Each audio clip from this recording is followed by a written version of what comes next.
the cloud. Okay. All right. So this working meeting, July 8th, here's our working meeting for the Conservation Board. We've got, Wait, isn't this a regular meeting? This is a regular meeting, I thought. actually, no, we noticed it as a working meeting. It is a regular meeting, but we don't have an agenda. I mean, we don't have an agenda that we have to vote on or anything, so we can downgrade it. We're still holding it at our normal time, but we can downgrade it to working meeting, which just means that this recording is the notes and the minutes, and we can just be a little bit more free form. You know, Robert's rules can go out the window more or less, and we can just get stuff done. The first thing I'd like to, I've just got two housekeeping things before we get started. McCrae, your tenure is, well, I guess it's July 8th, so you're technically up, but definitely wanted you to come back. Yeah. So as a voting board member, I think, and you chose not to reapply, and instead make space for somebody else, and somebody else has applied, and I did not check before this meeting what the latest status of that was, but I think there's definitely somebody coming on board. But I wanted to give you the floor for just a minute, to provide anything you want to say, any observations, any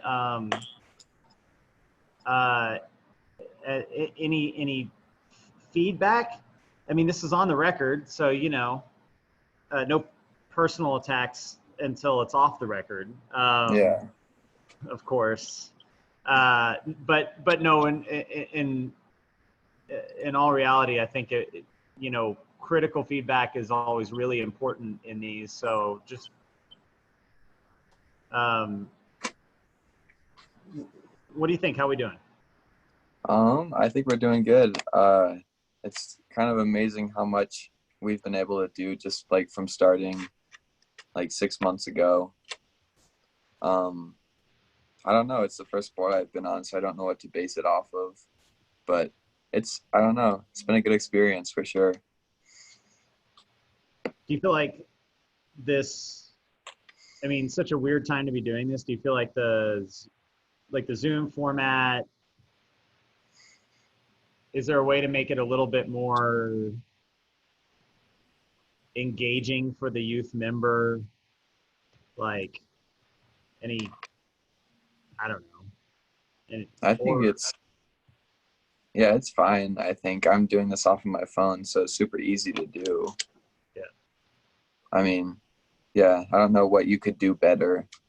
It'd be hard to find something to like figure out to do better. That's so awesome. So that's on the record. So if we were to just cut that piece of the video and play it at our next commission meeting. Yeah.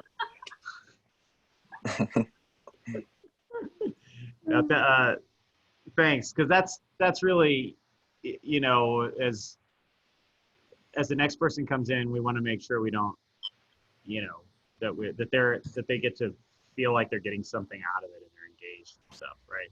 Yeah. Lexi? Can I ask a question? Yeah, Lexi. Is this, McCrae, is this content or the things that we work on cool enough for the youth? You're kind of breaking up. Yeah, try again, Lex. You're breaking up.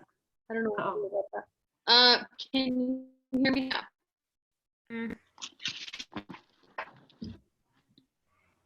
Now you're frozen. Uh-oh. I know she doesn't have the best internet at her place. Uh-oh. Oh, my video quit. Hold on. Oh boy. It's going downhill quick.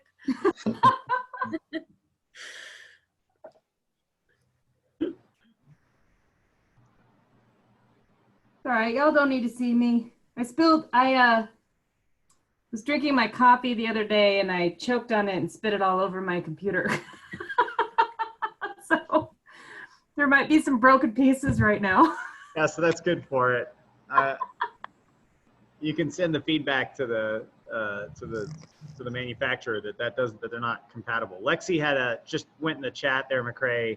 Is this content that we work on cool and interesting enough for the youth? I think it definitely is. It's something that, like, if you want to learn anything about like environmental or like energy efficiency, like you can learn about that. And if you're already like, you know about it, then you can provide like help for other people. I don't know. You can always broaden your knowledge. Yeah. Good. Yeah. Did you ever figure out any recycling stuff at the school? I haven't. We obviously haven't had any like green initiative or anything for a while now. But I think next year we're probably gonna try to do some composting and stuff like that. Yeah. I'm not entirely sure though. I guess you haven't really had school since March, so there's that. Yeah, and I don't even know if we're going back. So. Yep, it's an interesting time. Cool. Well, thanks. And thanks for being on the journey with us. Right? Like, I like this. Just like, Lexi said. I think in my education, I didn't see or know much impact I could have through government. So I like this. I've mostly seen groups and clubs and nonprofits and maybe the private sector. Yeah, thanks. I think, it's just one more tool in the way that our world works, right? Is having citizen engagement and getting to provide input and, lean heavily on expertise that's in the community as much as you can, basically beg, borrow, and steal for a better tomorrow, that sort of thing.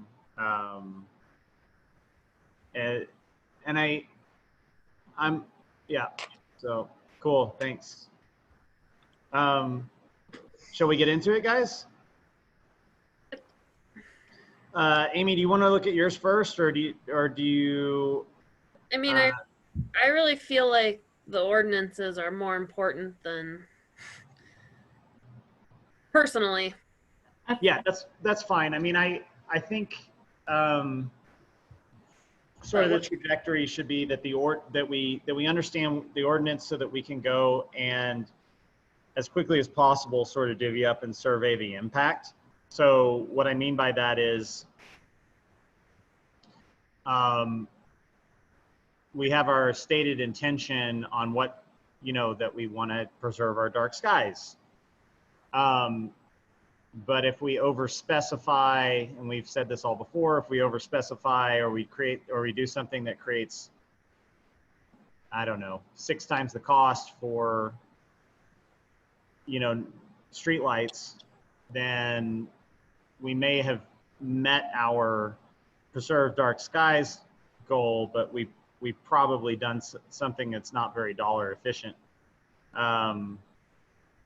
which is another thing that we try to conserve. So I think let's just review the ordinance text that Danielle and Lexi have put together. We can actively add comments to it, make edits right now if we want to. We have a quorum. And then basically take that and start workshopping it with Northwestern Energy, with, say, Matt at the city, just different people to get a measure of impact. And then also probably reach out to Missoula and the Montana Dark Sky Association and just check again on what they're doing and see how it bounces off of that before we move forward on potentially adopting it. And that would be using the communication strategy that really was well outlined, Amy, with the stuff that you did. So does that sound pretty good to everybody? Any input on that? Yeah. But what really Lexi and I need is, we've put this together and we were talking about adding, just making it a little bit more detailed, considering the old ordinance was pretty outdated. It had to do a lot with amperes, which amperes no longer indicates how bright your light is. So that language needs to change. And then we've also been talking about zoning, which I put this whole table in the zoning from that IES document, which I thought was, it's so nice to have it zoned so that people can know where they're at. And then in rural areas, it should be darker versus city. If we just do like a blanket thing, it makes it so hard to follow. I wonder if we could, I don't know how this would all work, but we already have zoning. I wonder if we can take current zoning and apply the lighting to that. So instead of creating an overlay for that, we're just using what's already existing, because most zoning is going to be like, residential, rural, commercial. So basically use the same border that's already there. Yeah. So did you see the table that's in there? It's kind of like zone 1 or zone 0 is basically wildlife areas and parks. And then zone 1 is rural low density, zone 2 is rural high density. And then it gets into like super high intensity businesses like industrial zone areas that work 24/7. Yeah. And I like the idea. So I think, from an ordinance standpoint, the direction that we're going, if we go with this, which I agree with, by the way, is that I think, Amy, to your point, we have to create some kind of strategy to implement it in the zoning code. And I wouldn't be surprised if an overlay is still required. Okay. As the mechanics. So and this is where the legal thing, my understanding of the way the zoning overlays work is you can adopt zoning regulations based on different zones that you obviously, that's out on a map, right? And you draw the lines on the map. And then, but typically if you want to create stuff that's kind of way outside of the lane, so to speak, on what you normally define in a zoning map, you just create a special overlay. But we could make the overlay exactly match the zoning map. Okay. That's kind of what I was thinking, is like for zone, I don't know off the top of my head, but say zone 1, if you're in residential 1 or 2, I've looked at the zoning a little bit, then you fall under lighting zone 1. Right. So that it kind of, and maybe those are just recommendations we make, and then that actually, I'm not sure how that, like, we just put in there, and then they can adjust it, the city can adjust it, or as we get public comments, maybe. Or maybe we don't go that far. Would that be us? Lexi, ask again, Would that please. be us suggesting? Would that be us suggesting zoning, further zoning, or just adding additional to our thing? Like, how much more government expertise help do we need? Yeah, I agree with Lexi. Like, this just kind of gives you an idea of where you're at. And as it changes, this could be, instead of doing like a strict zoning line, this way as the world changes and as we grow, your zone will change depending on where you're at. Yep.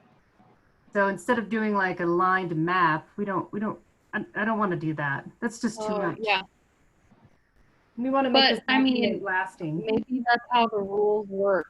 Like you'd have to say, in city zone thing 1 and 2, they are equal to 2 in this document. Like maybe you would have to make a key. I don't know. I Yeah, think so as let me- long as we think it's clear enough that it can be enforceable. And I don't feel like I know enough to know if that's true or not, based on like the language. I mean, it does have a lot of examples which helps, but there's always going to be weird exceptions that it's going to be hard to tell what zone they're supposed to be in and then who decides. And Well, that's why I I think. mean, is there anyone, Go do we ahead. know anyone that does some zoning that might have some input? Like, what if there was like some example, like, hey, if you see a fire hydrant, then you know you're in zone 2. Just making stuff up. Well, I mean, so I'm sure y'all can see my screen. Like this is the zoning map. Yeah. So, Well, I mean, it's another reason to maybe just not even do a zoning idea. It was just it was an idea from that IES to make it more. Well, I mean, as Danielle and I looked at it, it seems really much more complicated to try and do it without zoning. Like the zoning makes the rules a lot easier and clearer. Yeah, it does. yeah, I think so too. I think it clearly lays it out, and maybe we're getting too far detailed with it right now. no, we're not, Amy. Actually, this is no. I mean, and I mean that because like we're here to get stuff done, right? So, the question is, do any of us have a problem with chasing? Like, we can go do the research with how to implement this in zoning code, like, I mean, remember, all we have to do is make a recommendation to the commission. My wife is on the zoning commission. Like I can go and ask, Jim Berg, hey, how would you recommend implementing something like this if we wanted to do a zoning overlay, if we just wanted to put language in the dark sky ordinance that matches their zones to the dark sky zones, we could do that. We probably need to do both, where the zoning commission recommends that the city commission implement a zoning overlay that officially overlays our dark sky ordinance onto the map. But so that's the implementation side. We can get through all that. The real question is, right now though, does anybody see a problem with taking that approach? Because I'd like to know directionally where we as a team would like to go. I don't see a problem with that because the zoning commission changes the zones as we grow. And so if it's tied to that, then this document will continue to be relevant. Right. Yeah. Yeah, that's a really good point, Danielle. If the zoning commission's like if they had to recommend something too, then both teams are working toward the same goal and it will continue to work. Is that what we're saying? Yeah. Yeah. Yeah, so maybe then if we're okay with that approach, then I think what we do is we take this zone list, right, which is R1, R2, R2, I forget what the MH stands for, R3, Central Business District, I forget what that is. We've got highway commercial, something commercial, I forget what the N stands for. Yeah, I mean, these all have, there's a There's a Rosetta Stone somewhere for these. And then the question is, can we map our zones to these residential zones? That would be the smartest and easiest thing for us to do. Right. And like you said, it'll track when they change zoning, which is important. Mm-hmm. Yep. And then the only thing I'd say is, and this is just a note we need to take, is in in our ordinance, we need to designate that the zoning commission, if they create any new zones or new zone types,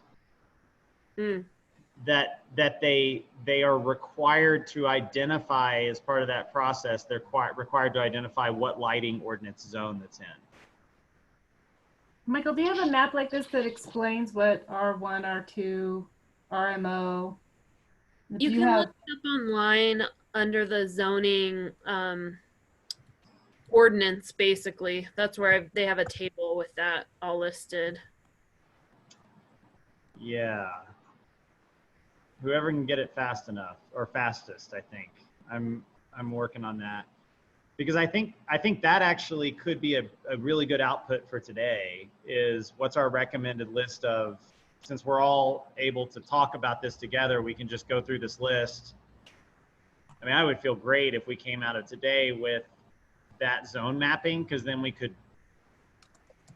move that piece along, right?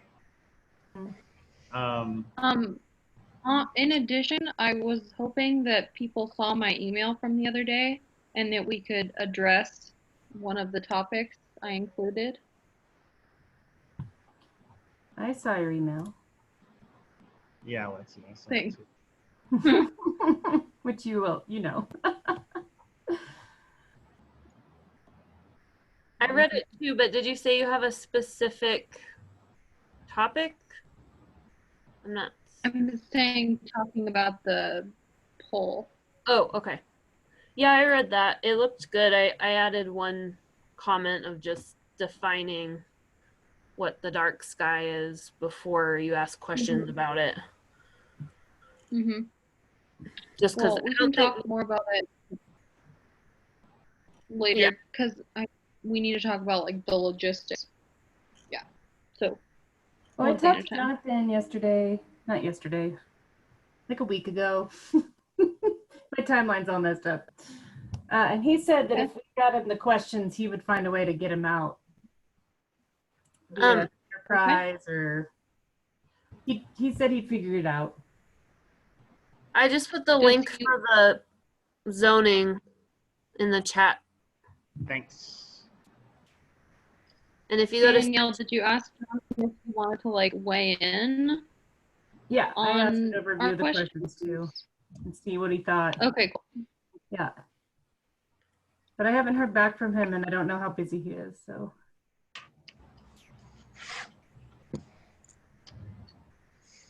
All right, zoning. Thank you for that, Amy. Yep. If you go to 3030, there's a table. Tables are so helpful. Oh, and then below are all the, okay. Definitions. I know I had a PDF of it. I was like, motel, yada, yada, zoning districts. Okay, so R1, right. So yeah, that designation, low residential density. So low density residential is R1, medium density residential is R2, mobile home R2 is a separate class. So it's the same, probably the same, it's like the same density stuff but it's got a provision that allows mobile homes, which are not allowed in R2. R3 is essentially taller and denser.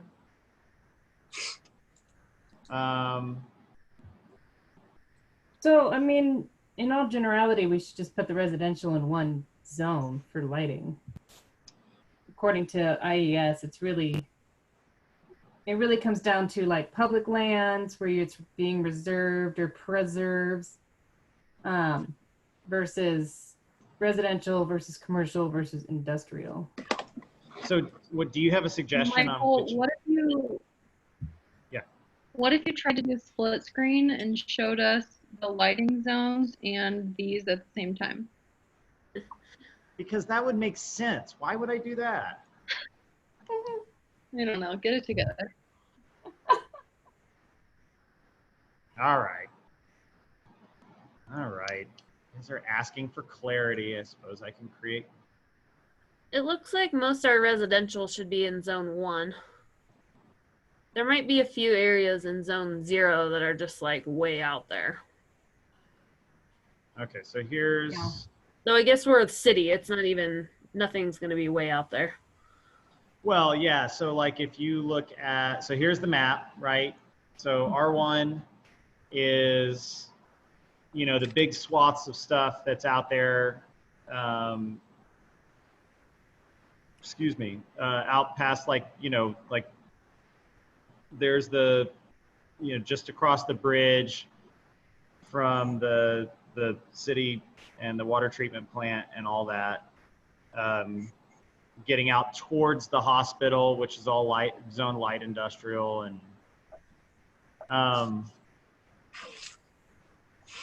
and then when you look at like areas that, you know, Livingston might expand, they've been identifying different areas, and that's one of them. So Where's Green Acres? say that again, Lexi. That Green Acres, is that mustard orangey? Yeah, To the left? if you see Or where is my it the, oh, if you see where my Yeah. cursor is, it's that array of streets that's being kind of circled there. So that's in the, you know, obviously in the it's being annexed.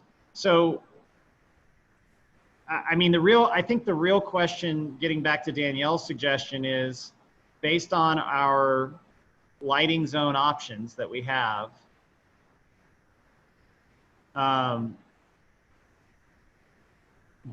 Well, okay, so the first question is, do we apply zone 0 to R1?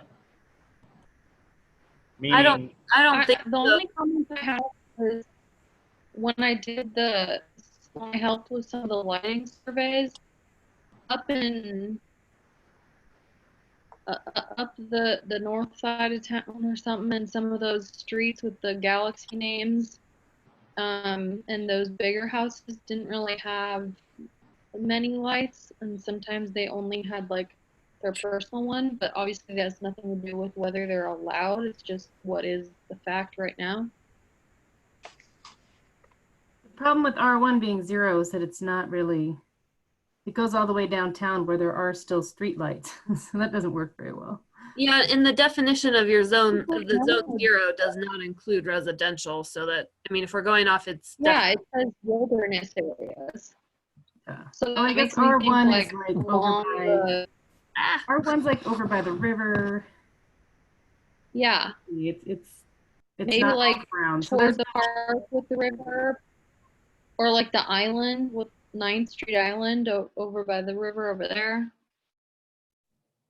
9th Street Island isn't in the city, I don't think. Technically. but Oh, okay. I mean, the R1 zoning is still residential, and if you go to the lighting, that falls under zone 1. yeah. Okay.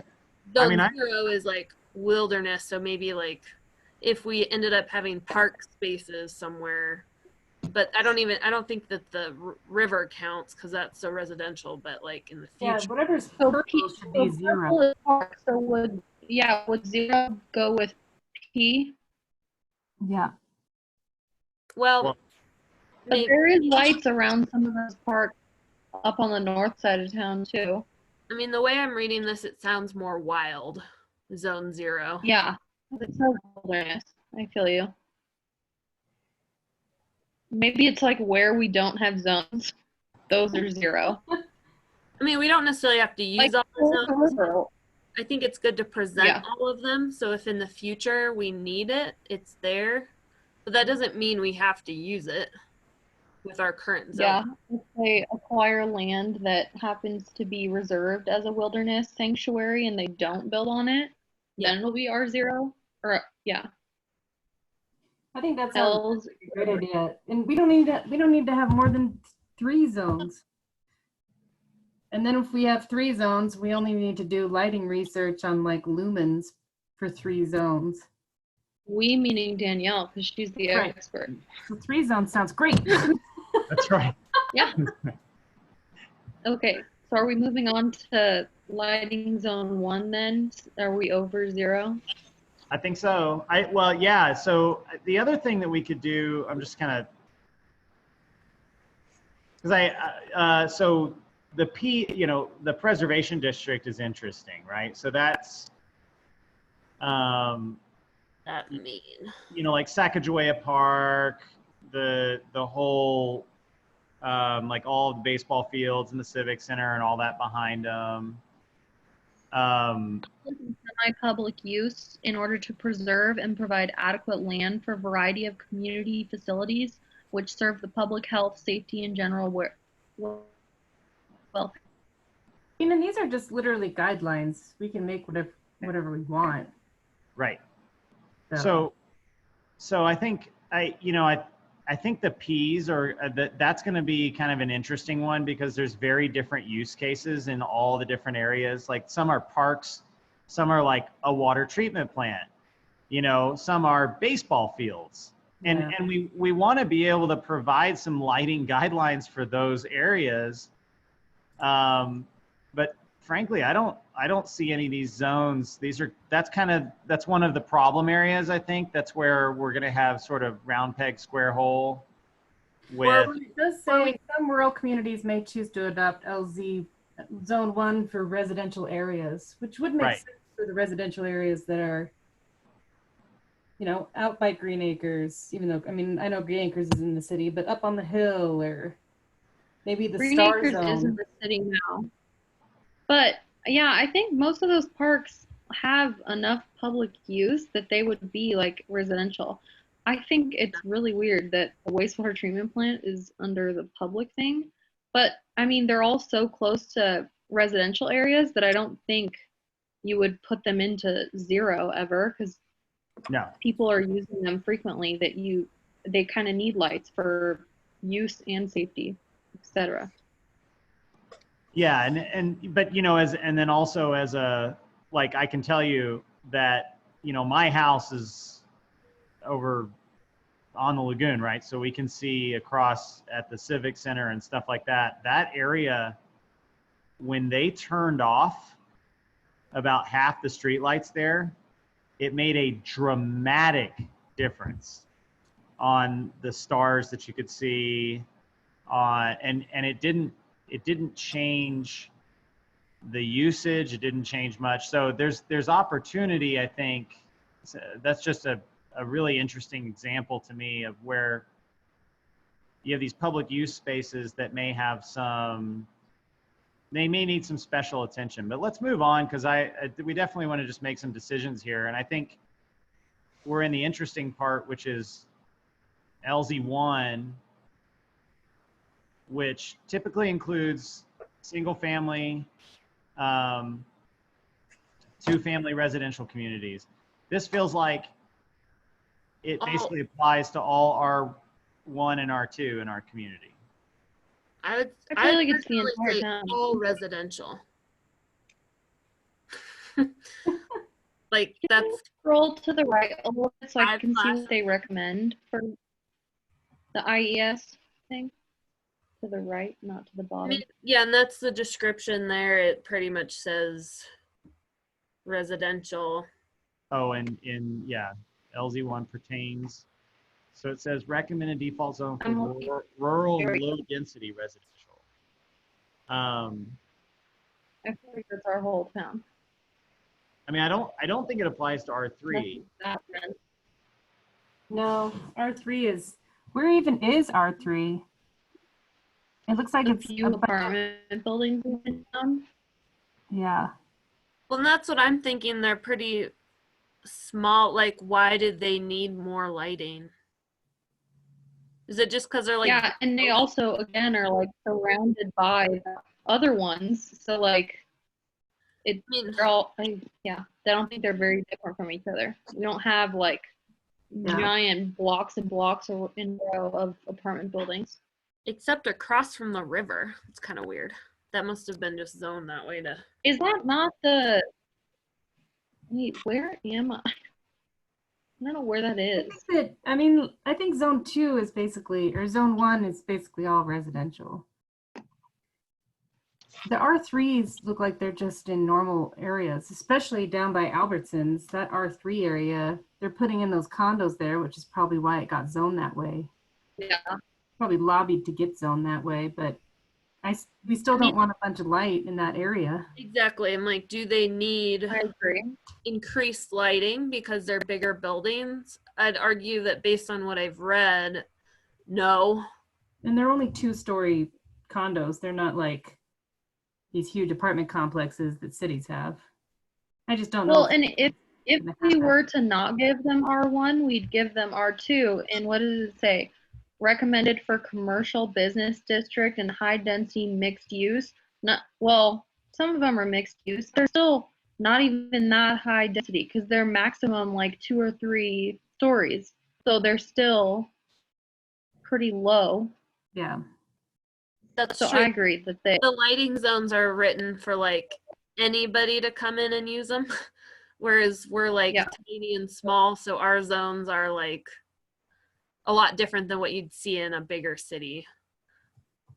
As far as like we probably expand this conversation to, in R2 it says churches, schools, neighborhoods. I feel the same way, that all those things are surrounded by residential, and so therefore they should all be lumped in with residential. Yeah, I vote for all residential in zone 1 for now. I mean, we might get comments on that and things we haven't thought about, but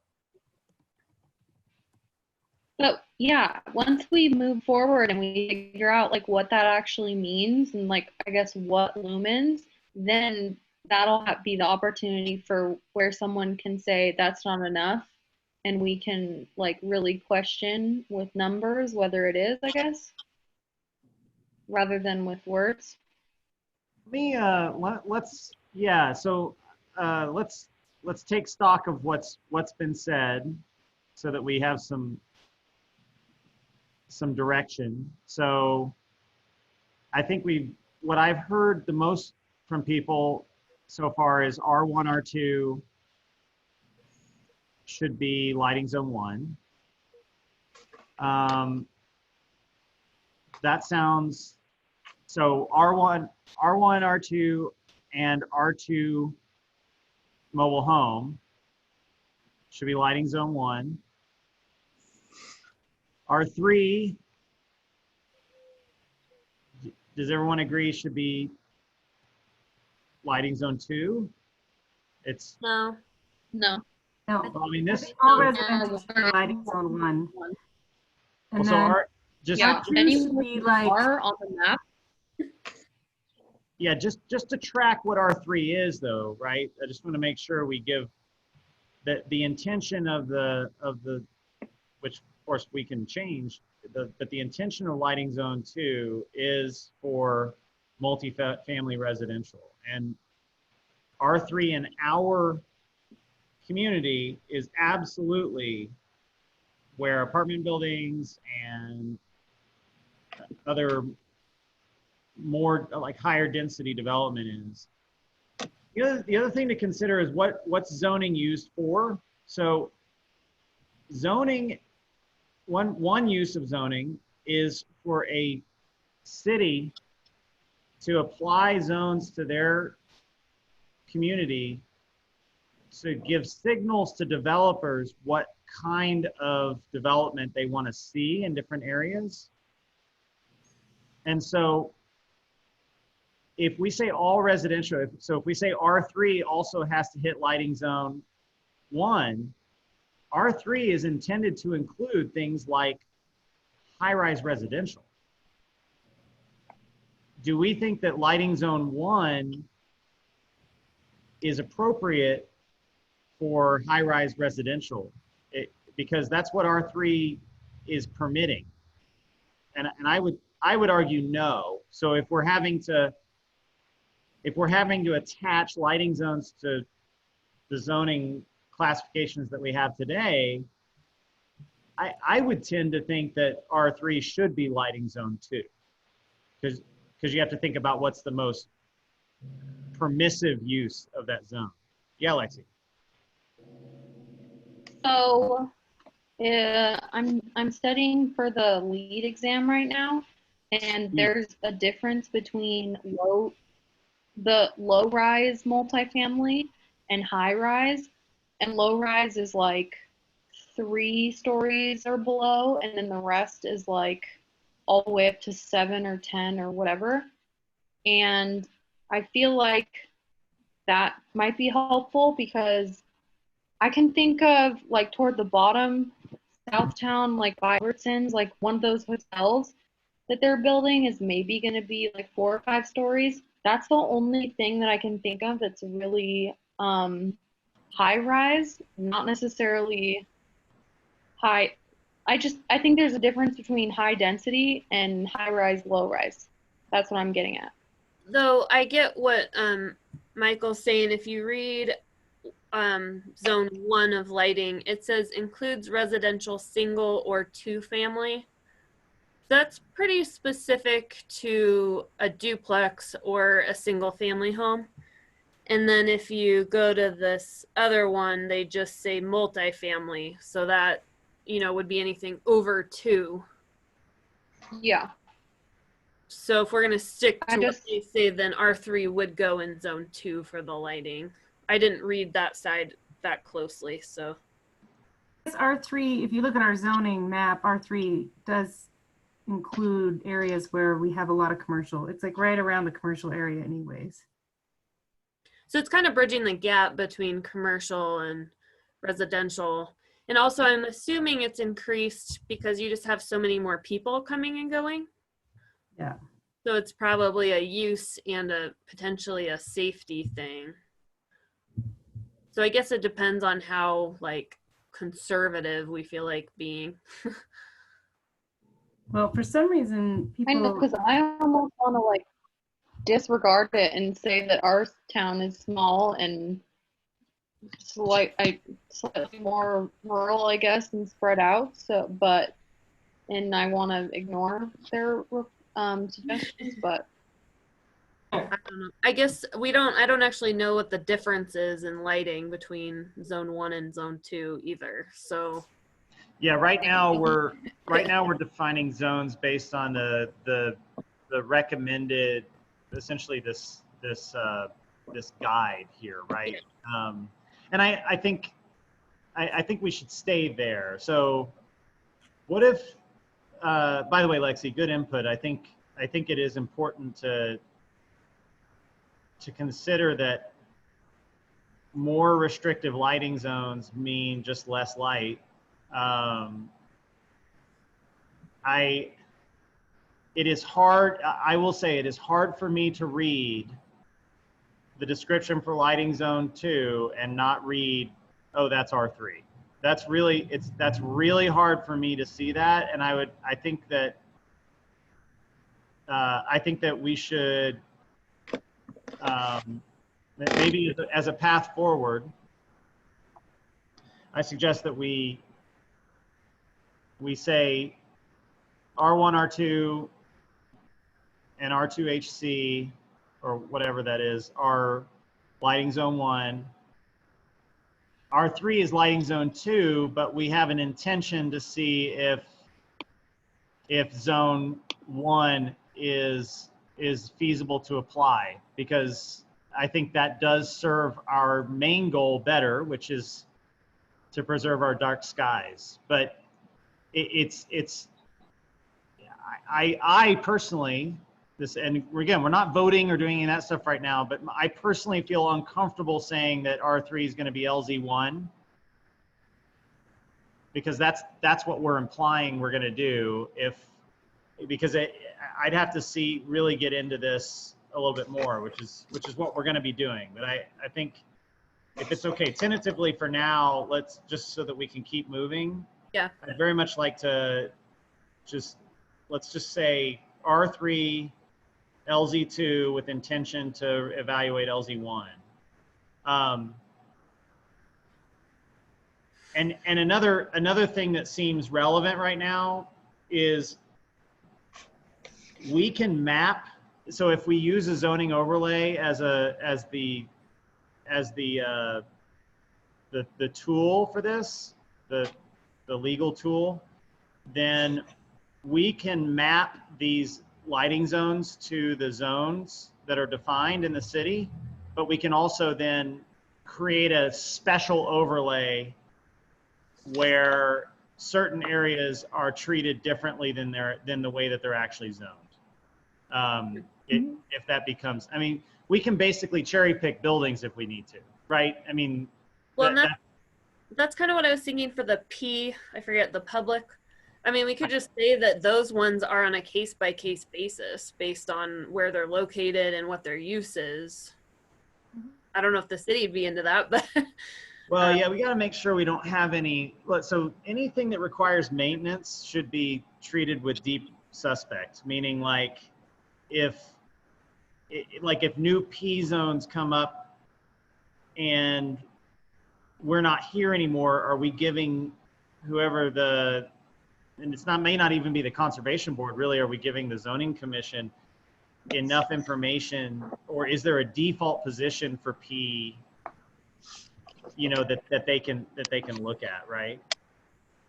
yeah, I mean, think it's possible that we could come up with some like examples, I guess, like for any P areas that have, I mean, in good weather have like frequent daily use, places like the tennis courts and the whatever else, versus like places, hiking or outdoor adventure places. I don't know how to word that nicely.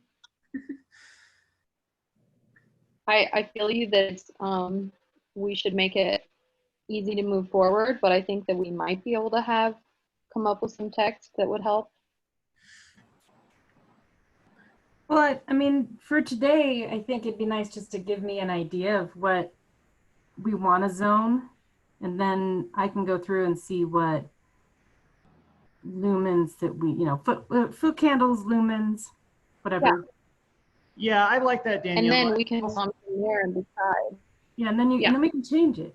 I mean, we can, and we can, we can take our zoning map here and literally draw arrows to different things and say, hey, we think that the ball fields should be zoned with LZ, whatever. Or two. I mean, we have the zoning map, so we can create this as we wish. Right now, I think, as Danielle, as you said, we're trying to create this guideline so that, so I'll take the action to go talk to Jim Berg and say, okay, what's our, and we'll need to talk to the city on what's our, what's the term I'm looking for? What is the regulation that we're going to use? Are we going to use an overlay, that sort of thing? And then once they start asking, I'll say, yeah, we have a tentative zone mapping, but we haven't like block by block fine-toothed it yet. But we know generally what lighting zone is to what zone is. Which, so if it's okay, let's try to keep pounding that out with. So what I've heard is, so maybe if it's okay, maybe R1, R2 is LZ1, R3 is LZ2. I heard the public space, actually, I think the P. I think that falls under 2 for most of it. Yeah, maybe. Can I make a quick comment on P? Yeah. In the lighting ordinance as it is already, and in all the edits coming forward, they have notes about events and stuff, like that the lights have to be turned off by 11 p.m. and like things like the arena at the fairgrounds or like the baseball field, if an event is actually happening there, I think you have like an exception. You aren't really like in a zone anymore because you're at a special event. So I feel like we should keep that in mind. Like, don't think that you have to give them really high lights because events are different than like everyday is, I think. Yes. Yeah, that makes sense. Yeah, I would actually suggest, I would suggest LZ1 for all P. Yeah, and then events are a whole different. Events are there's like exceptions and there's a bunch Yeah, of that makes exceptions sense. already written. I mean, most parks are used yourself. in the daytime. And then Yeah, like and if it's at Yeah. nighttime, it's an event, so. Yes. Yeah. Yeah. So, I'm with okay. you. So that sounds pretty good. Okay, so moving along, that's okay. Let's just run with that piece. I like that. RMO. Oh. I think that's still residential. It's just, Is it? What is it? yeah, it's the mobile home. Areas. A mobile home. It doesn't even say it's necessarily dense, so I feel like it could be one. Yep, that's what I think too. Okay. Okay. I so mean, yeah, they are kind of dense, but they're, I don't know. Yeah. Yeah, Okay. they're residential though. It's They like small homes. they're no different than Yeah. the others in terms of like lighting needs. So RMO would be Yeah. LZ1. Okay, so this is where it gets fun. The Central Business District. So that's the grid of 5 blocks east-west and 5 blocks north-south that really is our downtown. So I think that's 3. I mean, it lists town centers, which is the best description I can see under here. Yeah. That's definitely Because a the 3. next one, number 4, is not a default and includes high intensity businesses or industry. And I don't think I would call any of them high intensity, like a club. No, that's more like where, like not warehouses, but like industrial type. Times Square. Okay. That is high intensity. I think a 3 could be highway commercial and central business district. Yeah. Okay. So Light industrial. so I don't actually, have light industrial. well, light industrial. We do have light industrial out at PFL currently. Although I think this is the 2014 map. Light What's that? industrial is like What do you- PFL and then kind of over How do by you know the town? the animal shelter.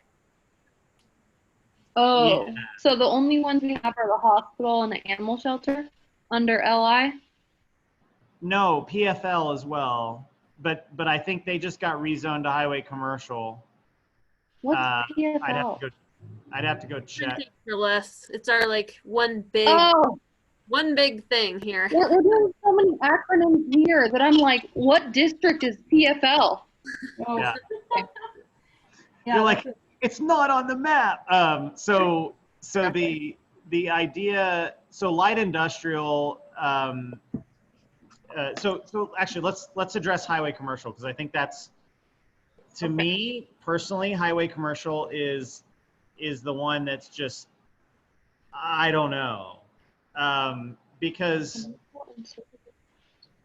it's there just, like highway commercial can create a lot of light, right? These are the gas stations. It's all of Park Street. That's Yeah. kind of crazy. Yeah, all the way down. Oh, It's all of these buildings, it's all of this stuff, right? And so if we assign, it's interesting because like, I think that, I guess LZ3. I think 3. but I feel like a lot of Park Street, in my head, should be like the downtown, the CBD.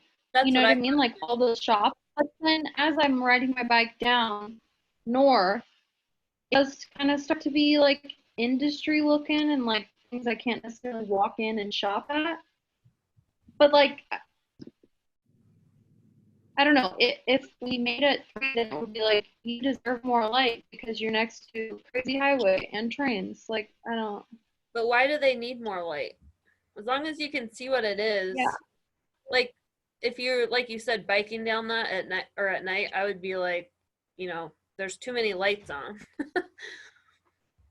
Yeah, I think maybe where we address this is maybe we don't jump too much out of our lane. We stick to what you pointed out, which is let's do LZ3 for highway commercial, but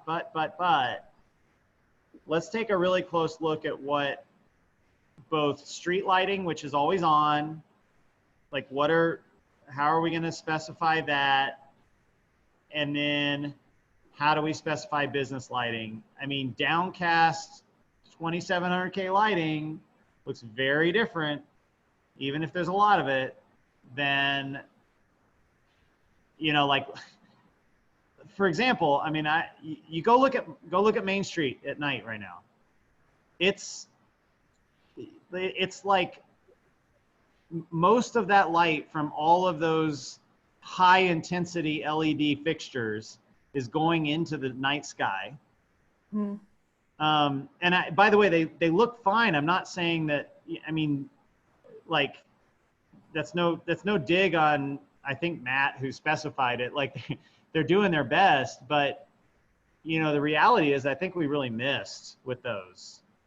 They're really not, I really don't think they're very compatible with our vision for a dark sky community.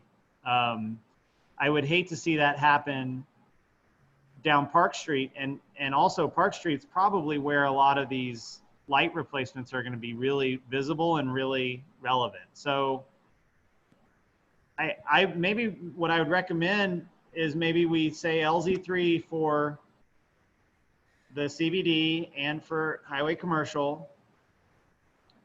I think it'd be LZ2, nice to make highway commercial lighting zone 2 and get all those hotels to turn down their lighting. I think I mean, if you go to I think that Bozeman is all, they're all like L2. They're not messing around. So you've got to, especially in I the, want to see their map of lighting zones then. yeah, they're not, I mean, it says hotels and motels here for LZ2.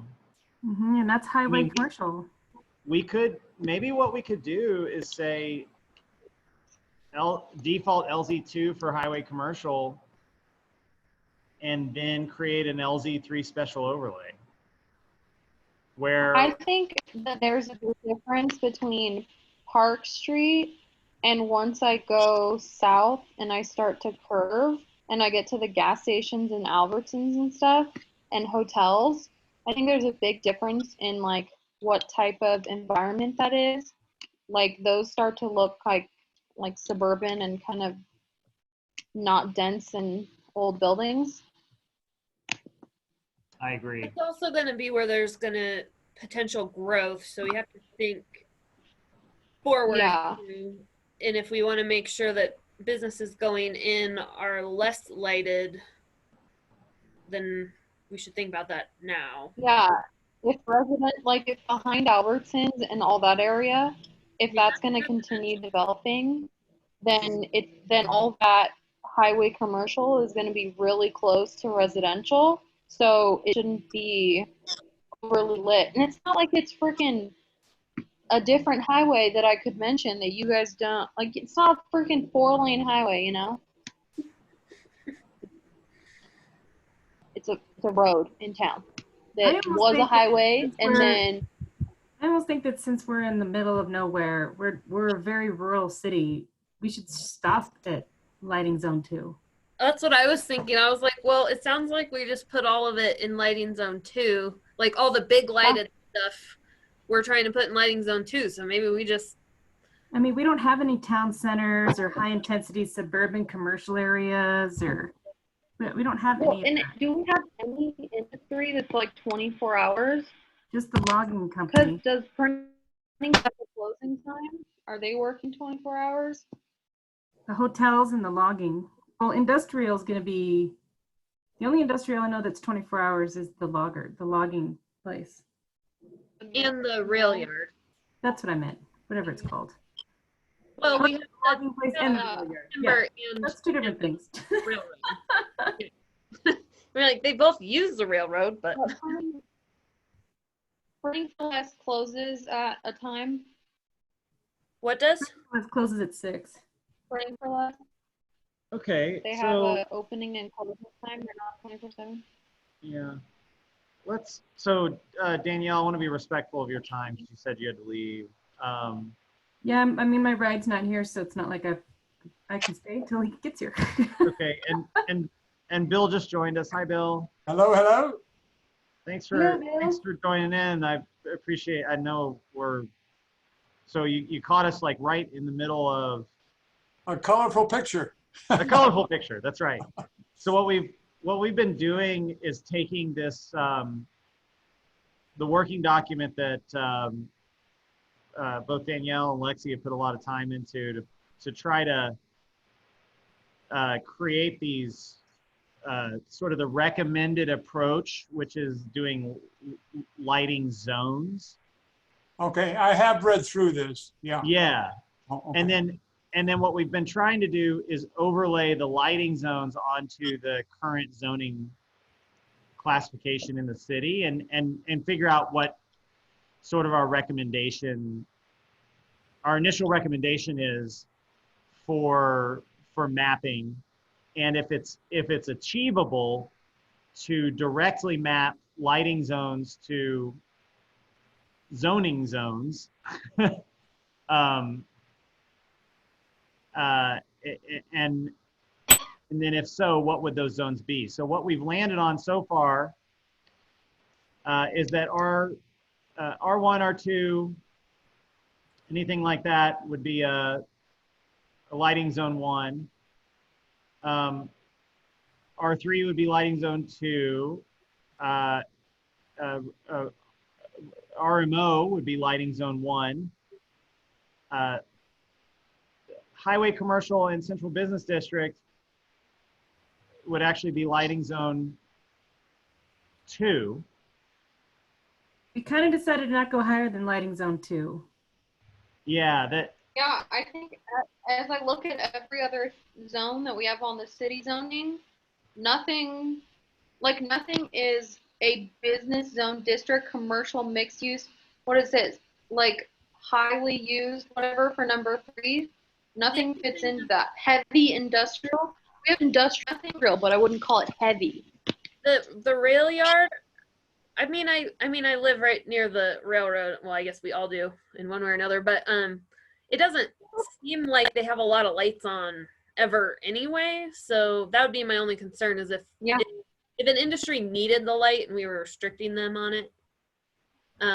The only area that I think is lighting zone 3 is going to be by Albertsons and all that. Yeah, But all did the, they like need it? 8,000 hotels. I feel I don't think they even need it though. I feel like the only people that would get 3 is if they're like gonna injure themselves in industry if they don't have a bajillion lights on them, like at a mill or something, or the rail yards. Lexi, what about a gas station?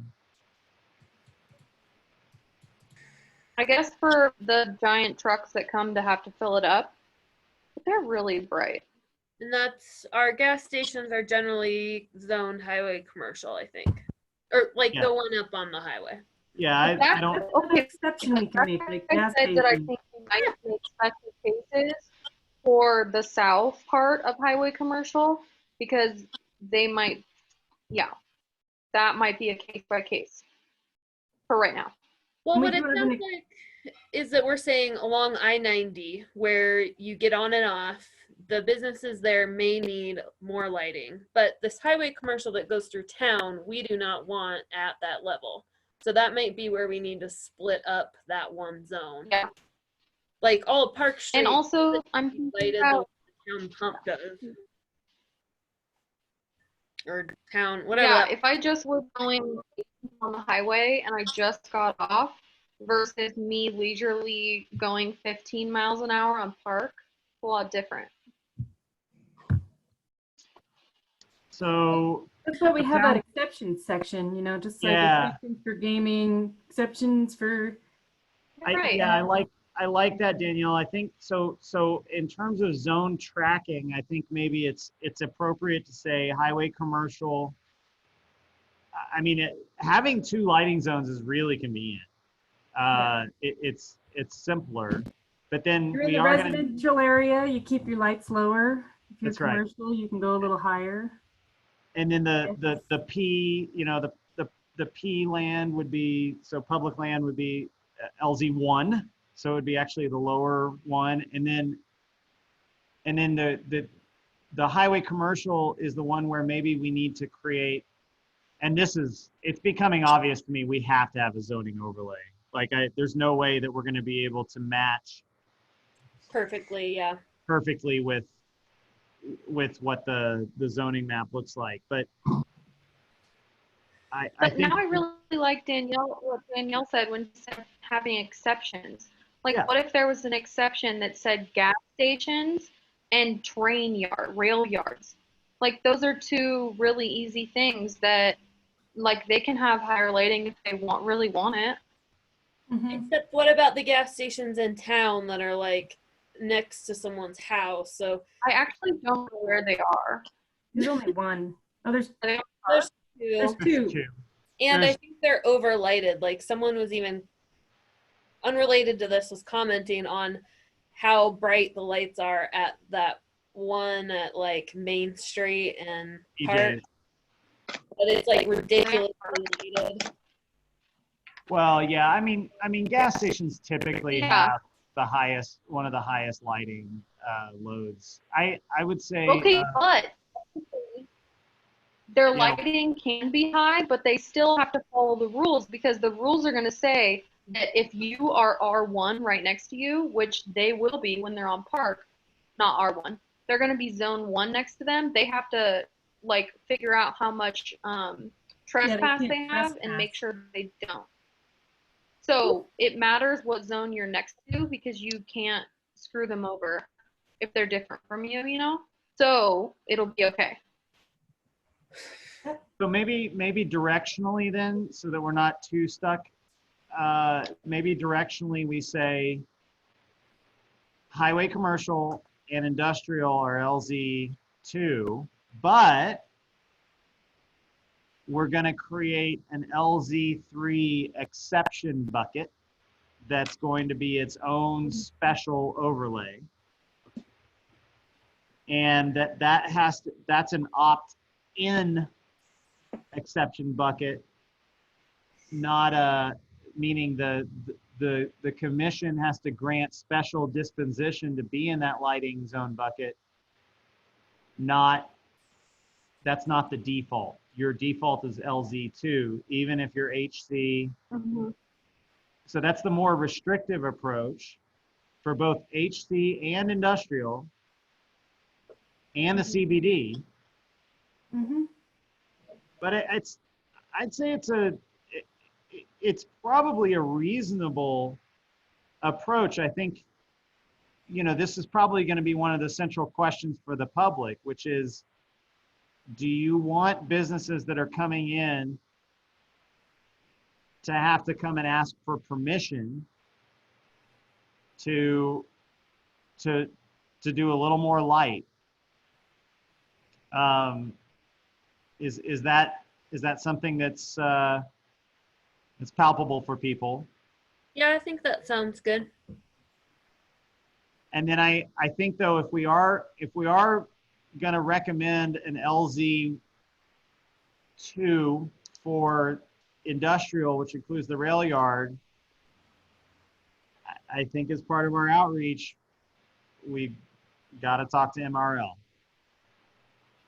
Yeah, we need to understand what their needs are. But I just don't feel like they actually have a lot of lights on. But I think it's because they only use part of those buildings. You're right. There's not that many like humans. It's just the trains coming through with the humans on it. But and I suspect that that's something that, I mean, they'll look at this with a lot of interest. especially actually, Lexi, to your point, I mean, they border, a lot of their land borders residential too. So they would be subject to some of that trespass stuff. And there's no question that their position is going to be more permissive. I mean, let's be honest, who wouldn't take that that position to start with? So I think we'll have to really understand what the impact is going to be, and if that's something that we think the community feels really strongly about.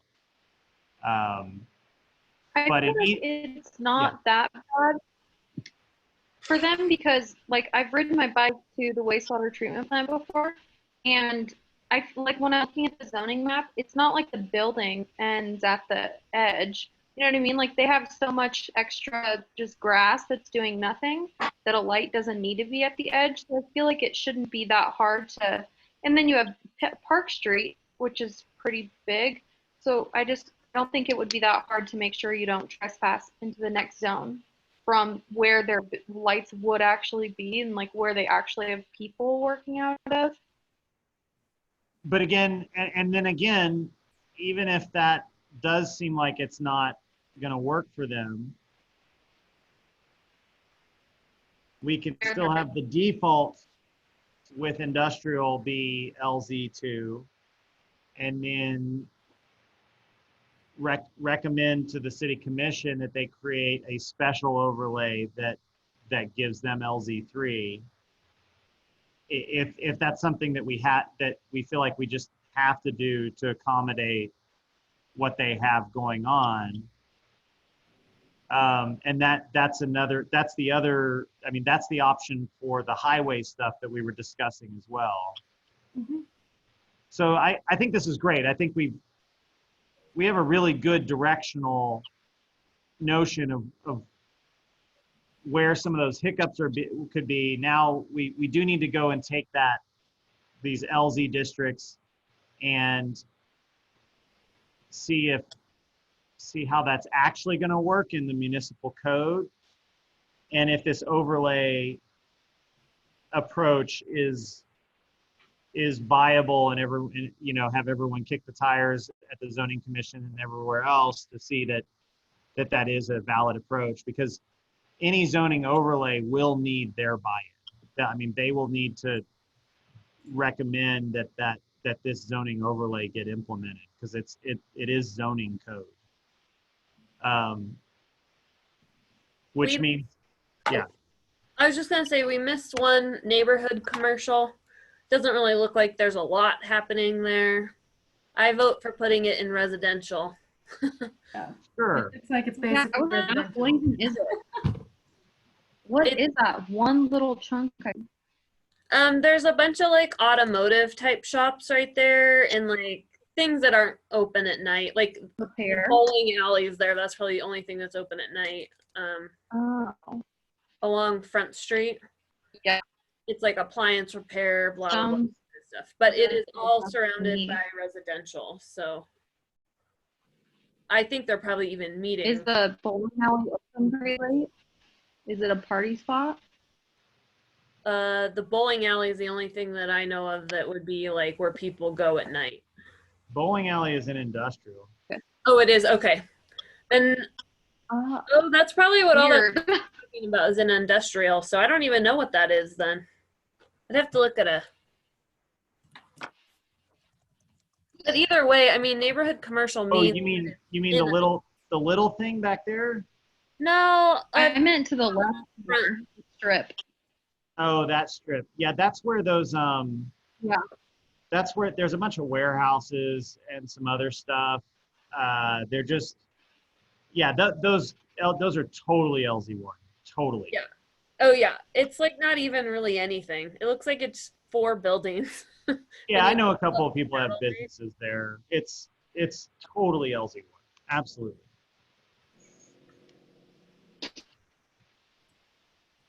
Michael, I think Danielle is already writing this down, just to let you know. Danielle, do you have to go? Is that what you said? Yeah, so I can do Whatever you guys decide, if you want to put it in the working document, like I started writing all the zones that we decided Yeah, I got it. I see what you're working on, Danielle. I'll make sure on. Okay. Yeah, and it's all in I know there. what we're talking about, and I can start putting lumens and like guidelines awesome. and stuff pertaining to each zone together. Thank you, Danielle. Yeah, that's so I'll include in the meeting minutes for this anyway, just our notional determination here. Again, this is a working meeting, so it's not something we voted on, but it's definitely directionally where we're going to go. And then since you're leaving, just, keep plugging. I think really next step for some of this is use case impact communication, meaning we need to tell the railroad what the implication is going to be. We need to tell a hotel what the implication is going to be. We need to tell a gas station. We need to tell, we need to know what the streetlight implication is. These are like real world cases now. We're getting to the meat because once we have the definition, we can go and just communicate it. So whatever you need to do. Energy to have to come to us and not us, but I guess the commission or the city and ask what's appropriate and not put in like 3,000 lumen streetlights that just like blow you away. Right. So.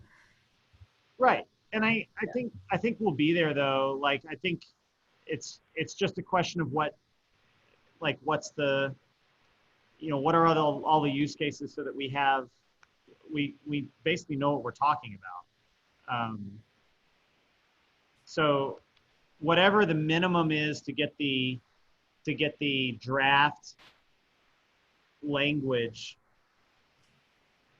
to a point that we can answer those questions, that's what I think that's the most important thing to focus on right now. Okay, that sounds good. I'm sure Lexi and I will get together this week and figure it out. No, probably next week. This week, including the next 7 days, Lexi. So. Yeah, push it back to the 22nd because my family's coming next week and my test is on the 21st. So we'll figure it out. Okay. All right, guys. Thanks for your time. Sorry, I gotta go. Yeah, thanks, Danielle. I'll talk to you guys later. Yeah. Goodbye. Hey, that's right. Bill, we can't see you, but can you see the screen? That's most important. Yes, I can. Do you have any, I know you kind of jumped in like right in the middle of all the conversation. Do you have anything though you wanted to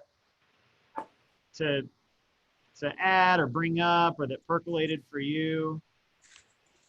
Well, I think some of the things, looking up some of the sites where the material was obtained, simply for the public, and I'm on the education side here, this is what I'm trying to do, is to say, simply don't use lights brighter than you need.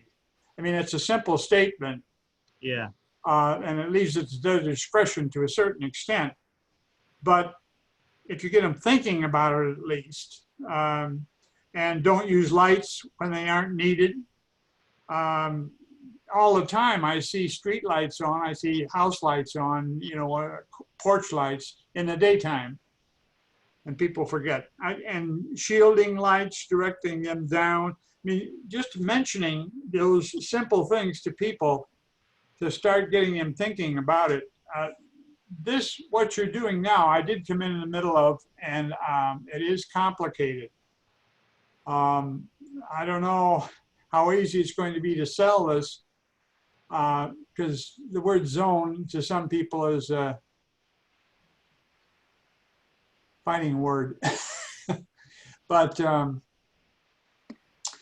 trying to figure out what, moving back and what you've talked about already. I'm trying to move back and understand what you're doing here. So these city zones were determined in 2014, is that correct? Yeah, that's the map that I have. That was the latest as of 2014. There have actually been a few changes, but not a ton. So it's relatively current in terms of making our directional determinations on mapping lighting zone city zones, right? It's good enough, I'll say that, to look at for this exercise. So now what you're doing is trying to determine if these zones match what we're trying to get done. Is that what you're trying to do here? Yeah, because the dark sky, like the Montana dark sky, or the international dark sky, IDA, yeah. IDA, they have a recommended approach, which they say has had a lot of success, where you create lighting zones that match sort of the use, so that you can be, because the challenge that comes up is if you don't create lighting zones, then you have to have one regulation that is applied to the entire city, which doesn't apply. It just applies so differently between like residential areas that really don't need a lot of street lighting versus like downtown, which does need that on a regular basis. And so their recommendation is to essentially treat the different use areas in your city as different lighting zones that have different guidelines and restrictions. And so and that's what they sort of light at. And this is what Danielle pasted into this working document that's under the lighting folder, which is just from their recommendations, sort of how to define some of these lighting zones, and then what the intent is for those. And then once you have your zones defined, then you can make some regulatory statements about how many lumens are allowed for a certain light or not, right? So it's just a very convenient and efficient way to, according to them, to write this. And so the way forward is probably, as we've done here, to try to map lighting zones to zoning in our town, which already exists, right? Yeah. I mean, everything's already zoned, and it's already got its own set of restrictions and everything. And then to just to map those lighting zones to those zones. And then where we landed here though is that, well, because of the way our specific town is zoned, we kind of have a broad brush when we use the highway commercial or when we use industrial. And in those cases, it may be appropriate to give them a special overlay for LZ3, which is a more permissive amount of light. But crucially, and this is what makes this regulation more sustainable going forward, crucially, if we map these lighting zones to zones, then anytime the zoning commission or the city commission decides to rezone something, the lighting zone just by default follows. So we don't have to keep, or if we add town, which is something that the growth policy is looking at right now, like actually annexing areas of the county, then those will get zoned normally, and they'll already and automatically have a lighting zone attached to them because of this mapping. Okay, so I understand what you said thus far for the most part. But it is going to take on anyone's part who is trying to figure this out some time and explanation like the one you just gave. which will fit for some people. Basically, in summary then, you're tying your lighting zones to your city zoning map that's already developed. Is Yep. that right? Okay, and any changes or any new additions would fit into the scheme the way in which the original determination was made. Yeah, you said it incredibly better than I did. Oh, I don't know. Well, maybe, I don't know. Don't ask me to repeat it though. Well, good news is this is being recorded, so I guess we could just, we'll Okay, well then it is, yeah, it's repeatable then. Yes, of course. Okay, thank you for bringing me up to date on this sort of a Picasso-looking painting. That's right. That's right. So I think that this is a good output for our meeting for the day. I would actually like to suggest that we identify what our next steps and next actions are, and then we just go, we break and try to reconvene with another working meeting. Bill, you did miss my apology. It's just an apology that I've taken a step back in the last month or so, and I've become a little unresponsive and everything, and that's just We all have to a certain extent, so. Yeah, I just wanted to call it out because I'm very excited about what we're doing on this team. I didn't want anybody to misconstrue it as me being, less committed to this, because it's awesome. It's fun. Well, and I really value what we're doing. So that's all. I just wanted to make sure. Okay, that's fine. I'm sorry that, we're all under a little unusual stress trying to figure out our next move to the grocery store, so to speak. But, yeah, that's right. So maybe we can define some next actions and then break, and then maybe talk about reconvening in a couple of weeks. Lexi, can I let you speak for you and Danielle on when you think we could go through sort of the next step of the language? Yeah, I think I have a couple things to say. Yeah. I don't think that getting the lumens and foot candles will be particularly challenging. I think that we need help or like a partner in the zoning to do how the logistical part of how we'll make this happen. But I really want to discuss like our public outreach and particularly the poll. I would like everyone in the group to take a look at it and provide feedback. And then also provide ideas on how we're going to spread it.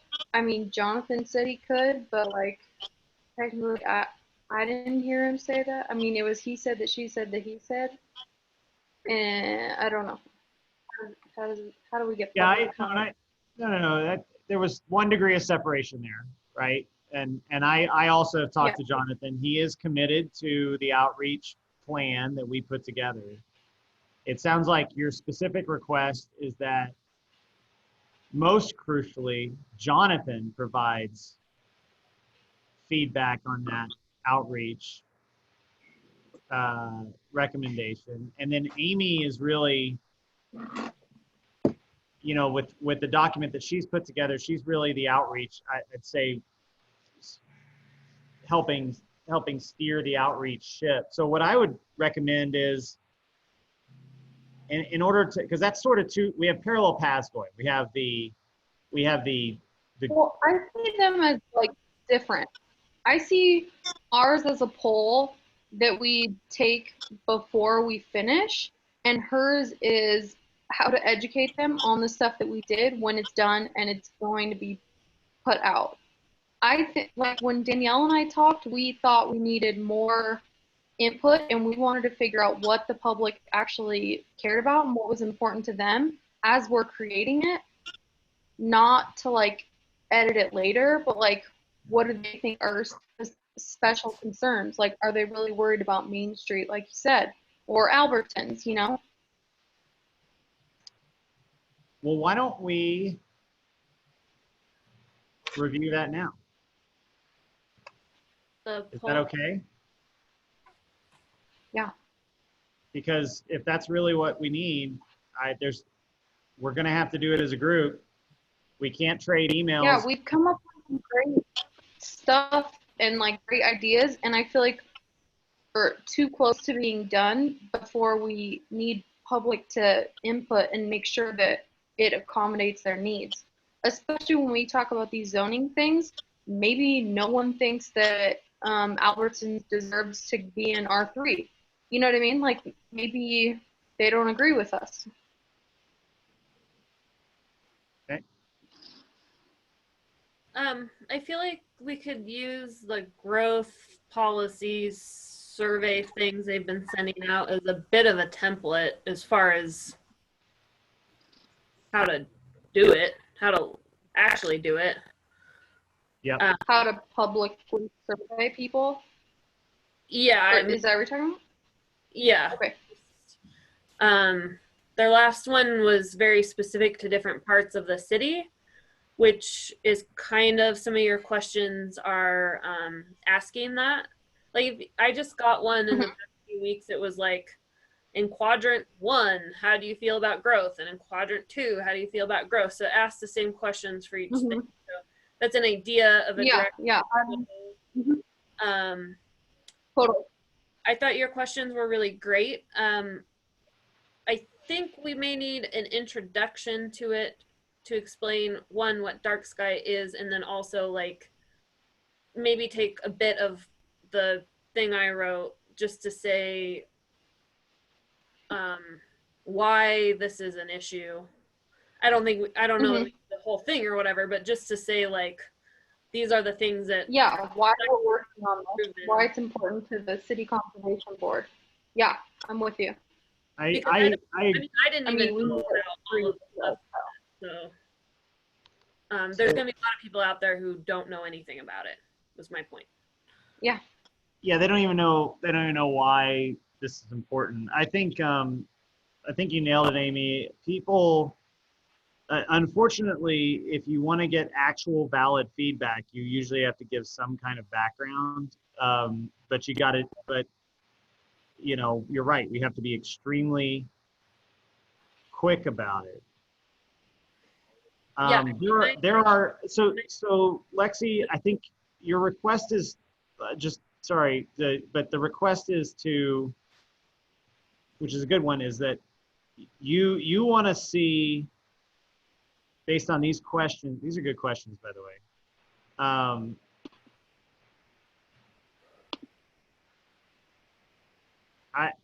I mean, some of them, a lot of them, we got, like this one, we got to be careful about yes, no questions, because if they just say yes, then. You don't have it open on your screen. Oh, you can't see it? No. Sorry, guys. I assumed you could see it. My apologies. I mean, yeah, we made these like a month ago or 3 weeks ago or something, and there is probably too many. And so I definitely agree. Like, we should add some text and then probably take out some because this is asking a lot. I don't know. I'm willing to work on this a little bit because I feel like Lexi, you and Danielle have taken on a lot.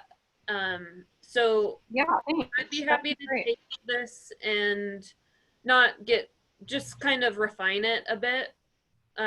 So it's in a format where we can take it to some sort of polling. I really like that. Add the background and get it like actually ready to be put up. Amy, that's incredibly generous of you. I think that would be great also just from a sunshine law perspective. Every time we all have to look at something, it needs to, like, we all have to get together to do it. But if, say, you and Bill and Jonathan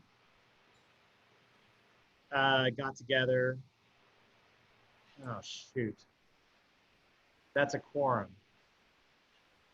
We're down to, Can't we just, can we do, I'm not, I guess I don't follow all the rules with this. I still am confused.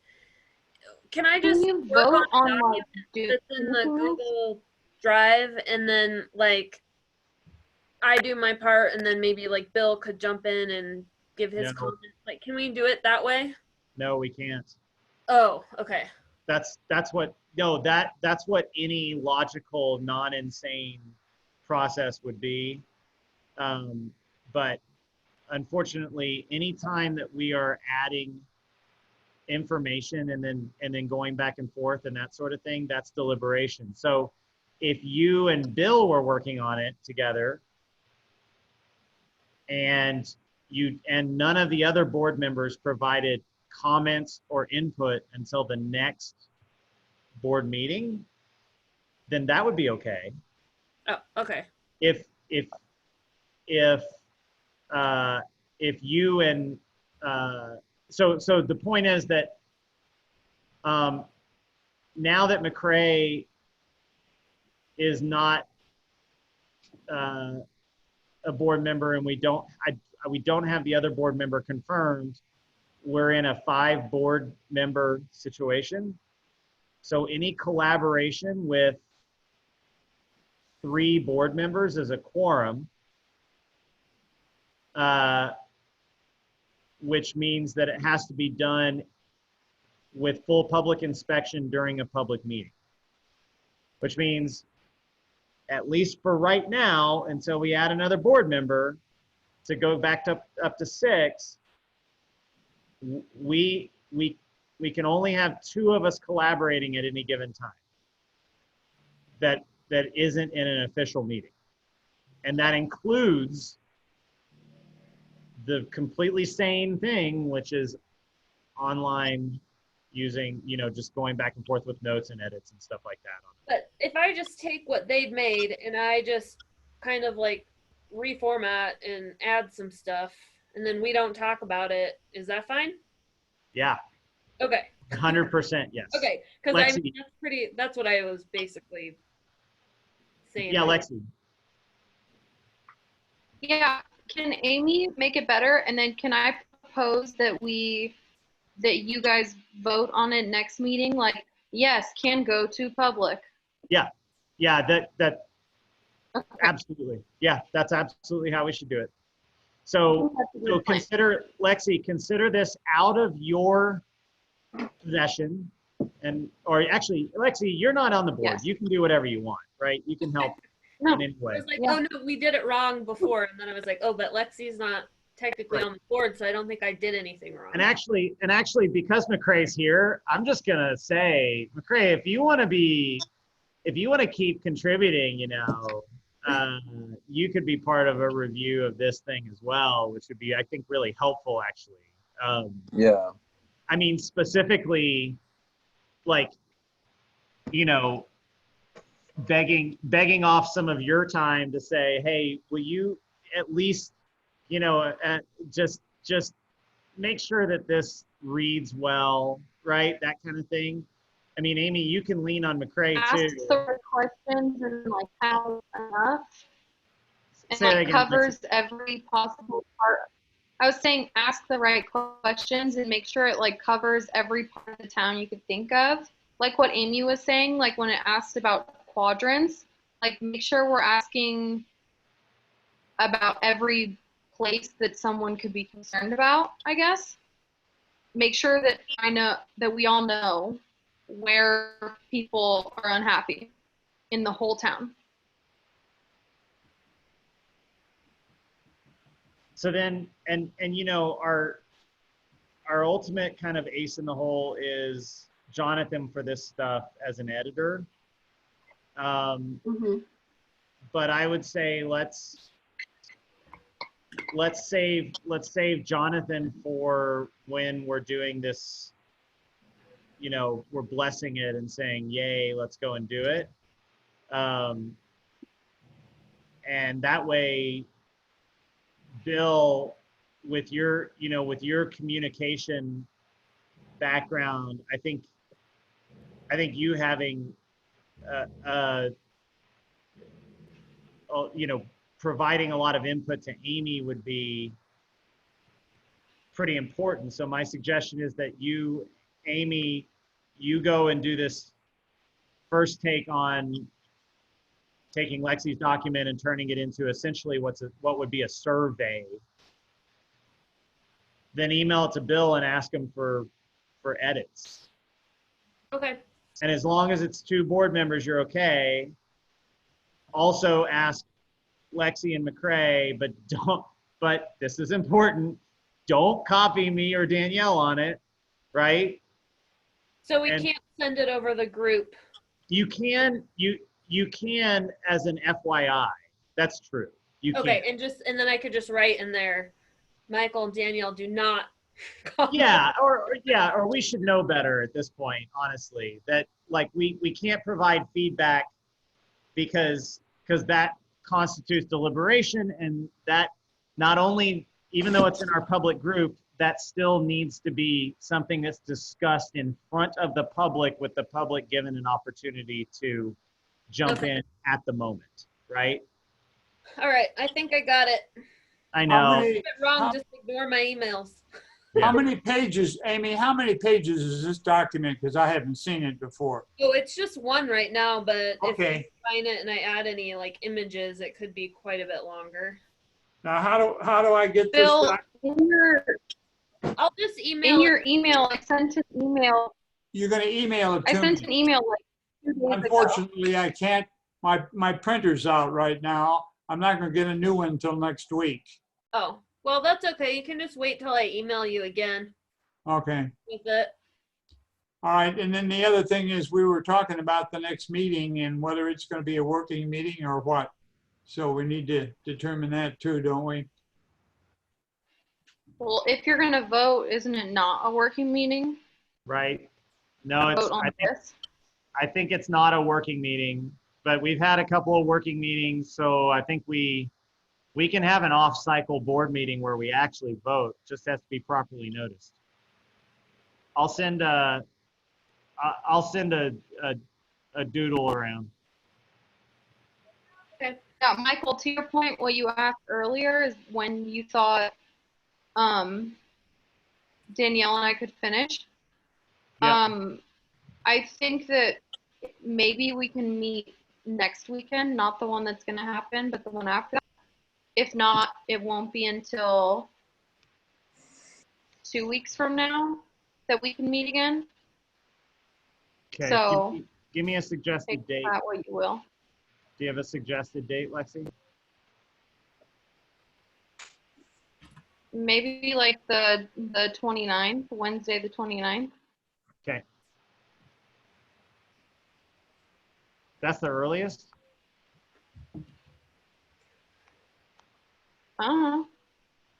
This is what I got.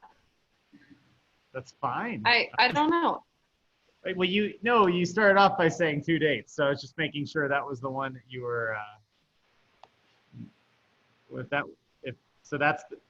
But that's your preferred day. Is that a Wednesday or is that a Saturday? That's my proposal. It's not necessarily preferred. I don't know.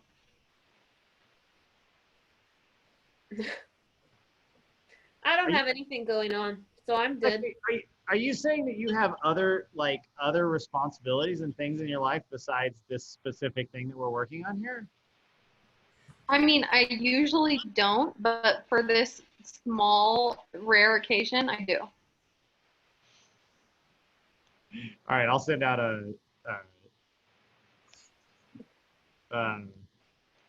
tentative recommendation is July 29th meeting. I don't even know what date that is, or like. It's a Wednesday. It's a Wednesday. Yeah. All right, Wednesday. Same time. Same bat time.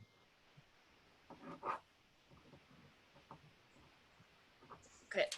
Okay, so Amy, you're going to send an email to me in an email.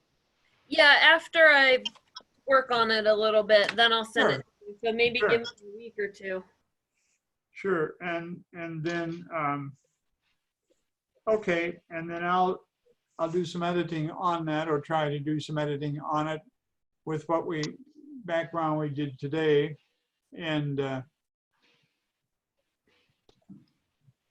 Yep. then we'll have that ready, or something ready then for the 29th, which is And the send next it- day. Right, that's great, Bill. And send it, Amy, send it to, when you're ready with that, send Yeah, it to I think Ray you as can- well. Okay. I think you can vote to hand it to Jonathan, and he. We lost you. Lexi, you're breaking up again.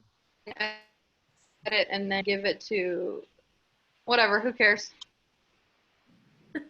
I'll just send an email to everyone and then you'll all get it. That's great. You And- know the rule. You know the rules now. Don't worry. Don't worry about it. Send it to the message board. Yeah. It'll work out. Yeah. Okay. We are at 6:56. I suggest that we end the meeting. Does anybody have any? Recap. Continued language development for Lexi and Danielle this month until our next meeting. Amy's going to work on this first communication stab for the survey and circulate it. And just ask Jonathan and Danielle and I to not comment on it until we see it again. And then I am going to go and look at zoning overlay, basically the mechanics of the regulation to see if this thing that we've envisioned, the zoning overlay through the zoning commission, is the proper way to implement this. And we will move this project along, and this is fun. We're actually making real progress. Okay, may I ask a question? Yeah, Is it okay for me to correspond with Amy over the telephone about this? definitely. Y'all are, You yeah, mind, y'all are, Amy? If I have a question or something to ask you on the basis of what you send me, Yeah, that sounds great. can you give me your number? Yeah, I'll email it to you. Oh, okay. Or that's unless fine. you want to write it down. Oh, no, I don't want the public to know my phone yeah, number. don't put it Well, on. that's fine. That's fine. I have no problem with that. Yeah. Okay. Perfect. Y'all are rock stars. Happy Wednesday. Yeah. Thank you so much. Anybody have anything else before we break? Because I'm ready. Let's go. Nope. All right. All right. Meeting is adjourned. All right.